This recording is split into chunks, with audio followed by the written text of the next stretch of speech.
La ilaha illallah Muhammadun Rasulullah alaihi salatullah wa alihi wal ahibbah. Para bapak, saudara-saudara, hadirin kaum muslim yang mulia. Tidak bisa kita pungkiri bahwa seluruh manusia yang hidup di dunia ini mempunyai masalah. Orang miskin punya masalah, orang kaya pun punya masalah juga. Orang yang tidak punya uang masalah, orang yang banyak uangnya pun masalah juga.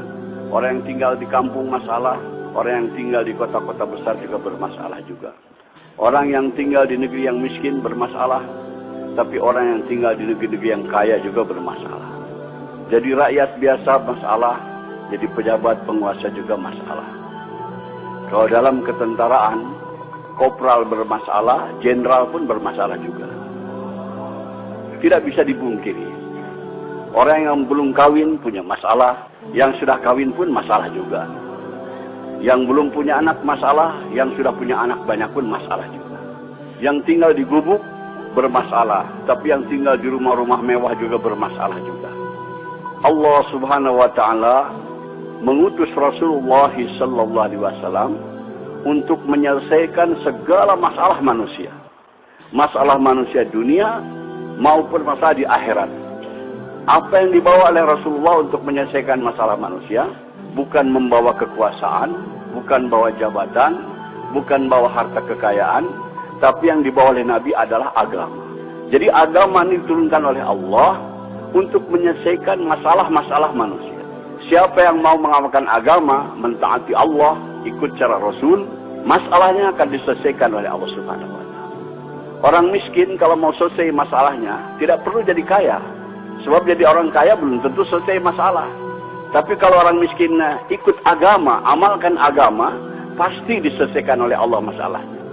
Setiap kita ingin kepada kehidupan yang baik, keadaan yang baik, ini akan tercapai dengan agama. Allah Subhanahu wa taala berfirman dalam Al-Qur'an, "Man 'amila shalihan min dzakarin aw unsa wa huwa mu'min, fala yuhyiyannahu hayatan thayyibah." Barang siapa yang beramal soleh, yaitu taat kepada Allah dengan cara Rasul, baik laki-laki maupun perempuan, dan dia beriman, kami akan berikan kepadanya kehidupan yang baik. Kehidupan yang baik akan datang kepada kita bukan dengan harta, bukan dengan kekayaan, bukan dengan kemewahan, tapi dengan agama. Kalau kita amalkan agama dalam kehidupan kita ini, semua masalah kita diselesaikan oleh Allah Subhanahu wa taala. Begitu juga kehidupan kita bermasyarakat, bernegara. Kalau ingin masalah-masalah selesai dari masalah masyarakat, masalah kenegaraan dan sebagainya, agama juga. Allah berfirman dalam Al-Qur'an, "Walau anna ahlal qura amanu wa taqaw la fatahna 'alaihim barakatim minas sama'i wal ardh." Andai kata penduduk suatu negeri itu iman dan takwa kepada Allah, kami akan bukakan kepadanya pintu keberkahan daripada langit dan bumi. Kemakmuran, kesejahteraan, keamanan akan tercipta dengan agama, dengan taat kepada Allah Subhanahu wa taala. Maka Rasulullah SAW berjuang mati-matian memahamkan kepada umat betapa penting agama ini. Betapa penting agama ini untuk menyelesaikan masalah. Sebab manusia terkeliru, tertipu. Mereka yakin dengan yang zahir. Disangkanya dengan berharta, dengan berkekayaan, dengan berjabatan, dengan pangkat, kehidupan akan nyaman. Tidak, hadirnya mulia. Fir'aun kaya raya, jabatannya tinggi, tapi tidak taat kepada Allah, bermasalah kehidupannya. Qarun kaya raya, orang terkaya di dunia ketika itu, tapi tidak mau taat kepada Allah, bermasalah hidupnya. Namrud juga raja dunia, dia tidak taat kepada Allah, bermasalah kehidupannya. Semua masalah-masalah datang kepada kita dari dia taat kepada Allah Subhanahu wa taala. Bukan karena pendapatan kecil, bukan karena miskin, bukan. Yang menyusahkan kehidupan kita ini adalah dosa-dosa kita sendiri. Hadirin, di Jakarta ada ungkapan kata gubuk derita. Maksudnya karena tinggal di gubuk hidup menderita. Sebetulnya yang bikin menderita bukan gubuknya, tapi dosa-dosanya hadirnya. Orang yang berdosa itu walaupun tinggal di gedung yang mewah, tetap hidupnya akan gelisah, hadirnya mulia. Ketahuilah hadirnya mulia, semua kesusahan yang datang kepada kita ini akibat daripada dosa-dosa kita. Allah Subhanahu wa taala memberikan contoh yang gamblang dalam Al-Qur'an. Nabi Ibrahim alaihissalam dapat cobaan kena hukuman bakar oleh Namrud, dimasukkan ke dalam api selama kurang lebih 40 hari 40 malam. Tapi karena Nabi Ibrahim orang yang taat kepada Allah, orang mengamalkan agama, di dalam api dibahagiakan oleh Allah SWT. Sejuk, nyaman, sejahtera, dapat makan, dapat minum. Masa di gubuk menderita? Nabi Ibrahim dalam api tidak menderita, hadirin, karena bersih daripada dosa. Andai kata hidup kita lurus taat kepada Allah, dalam gubuk pun akan dibahagiakan oleh Allah Subhanahu wa taala. Hadirin yang mulia, ini harus kita camkan, tanamkan dalam hati kita keyakinan dan beritahu dunia bahwa kebahagiaan bukan dalam kebendaan, bukan dalam kekuasaan, tapi dalam taat kepada Allah. Siapa yang tidak taat kepada Allah akan celaka hidupnya, dunianya apalagi akhiratnya. Kita bertanggung jawab atas perkara ini. Setelah Rasulullah SAW wafat, tidak akan ada lagi kedam Nabi ke dunia yang memberikan peringatan kepada manusia. Kita selaku umat Nabi Muhammad SAW beritahu kepada dunia supaya manusia ini selamat. Hanya dengan ikut cara Rasulullah, kehidupan kita akan aman, akan tentram, akan sejahtera, akan bahagia. Maaf hadirin, hidup kita bukan akan bahagia dengan modern, dengan ikut barat. Tidak ada janji Allah Subhanahu wa taala. Tapi kalau kita ikut cara Rasulullah, janji Allah ada di situ. Allah akan berikan kepada kita kesuksesan, kebahagiaan. Maka kita beritahu perkara ini. Hadirin yang mulia, Allah Subhanahu wa taala berfirman dalam hadis qudsi, "Ya ibadi, ana urid anta turid, wala yakunu illa ma urid." Wahai hambaku, aku punya keinginan, kamu pun punya keinginan, tapi akan berlaku keinginan aku, kata Allah, bukan keinginan kamu. Wa ilan salam dari pima urid, fakaifatuka pima turid. Kalau kamu tunaikan keinginan-keinginan aku, maka aku akan tunaikan segala keinginan-keinginanmu. Tetapi kamu kalau tidak mau menunaikan keinginan aku akan susahkan engkau dalam menunaikan keinginan-keinginanmu. Dan yang akan berlaku adalah keinginan aku, kata Allah. Jadi hadirin, metode, teknik supaya keinginan-keinginan kita tercapai.